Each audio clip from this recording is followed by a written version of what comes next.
ఎన్నికల సమయం దగ్గర పడడంతో ఆయా పార్టీల నేతలు ప్రచారంతో హోరెత్తిస్తున్నారు. ఈ క్రమంలో తమ పార్టీలకు సంబంధించిన అగ్రనేతలతో పాటు సినీ ప్రముఖులను కూడా ప్రచారంలో భాగస్వామ్యం చేసేందుకు సన్నాహాలు చేస్తున్నారు. ఇప్పటికే ఏపీలో పలువురు సినీ ప్రముఖులు, కమెడియన్స్ క్యాంపెయిన్లో పాల్గొంటున్నారు. తెలంగాణలో ఖమ్మం పార్లమెంటు స్థానం పరిధిలో సినీ హీరో విక్టరీ వెంకటేష్ ప్రచారం చేయనున్నారు. ఖమ్మం కాంగ్రెస్ ఎంపీ అభ్యర్థి రామసహాయం రఘురామరెడ్డికి మద్దతుగా వెంకీ ప్రచారాన్ని నిర్వహించనున్నారు.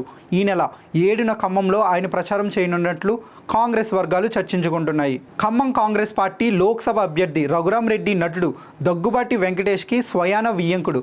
ఆయన పెద్ద కుమారుడు వినాయక్ రెడ్డి వెంకటేష్ పెద్ద కుమార్తె అశ్రితను వివాహం చేసుకోవడంతో ఈ రెండు కుటుంబాల మధ్య బంధుత్వం ఏర్పడింది. ఈ నేపథ్యంలోనే వియ్యంకుడి ఎన్నికల ప్రచారంలో వెంకటేష్ పాల్గొనబోతున్నారు. ఇక రఘురామరెడ్డి చిన్న కుమారుడు అర్జున్ రెడ్డి మంత్రి పొంగులేటి శ్రీనివాసరెడ్డి కూతురు స్వప్నరెడ్డిని పెళ్లి చేసుకున్నాడు. తండ్రి వారసుడిగా రాజకీయాల్లోకి రఘురామరెడ్డి ఎంట్రీ ఇచ్చారు. సురేందర్ రెడ్డి మహబూబాబాద్, ఖమ్మం జిల్లాల సరిహద్దుల్లో ఉన్న మరిపేట గ్రామానికి చెందిన కాంగ్రెస్ సీనియర్ నాయకుడు. మాజీ ప్రధాని పివి నరసింహారావుకు అత్యంత సన్నిహితుడు. వరంగల్ ఎంపీగా 4 సార్లు, డోర్నకల్ ఎమ్మెల్యేగా 4 సార్లు గెలిచారు. అందులోనూ ఒకసారి చిల్లంచెర్ల నియోజకవర్గం నుండి ఏకగ్రీవంగా ఎన్నికయ్యారు. 1996లో వరంగల్ ఎంపీగా ఓడిపోయిన తర్వాత రాజకీయాలకు దూరమయ్యారు. మరోవైపు 1976-77లో హైదరాబాద్ రేస్ క్లబ్ ప్రెసిడెంట్గా బాధ్యతలు నిర్వర్తించారు.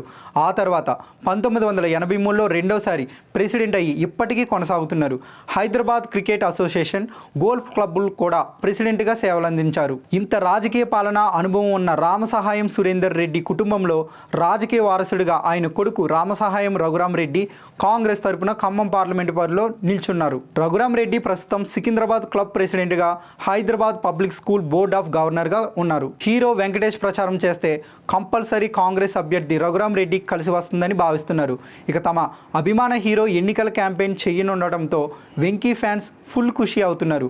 మరి అభ్యర్థి తరపున ఎవరు ప్రచారం నిర్వహించినా అల్టిమేట్గా ప్రజలు ఎవరికి ఓటు వేయాలని డిసైడ్ అవుతారో వారికి మాత్రమే వేస్తారనేది రాజకీయ విశ్లేషకుల మాట.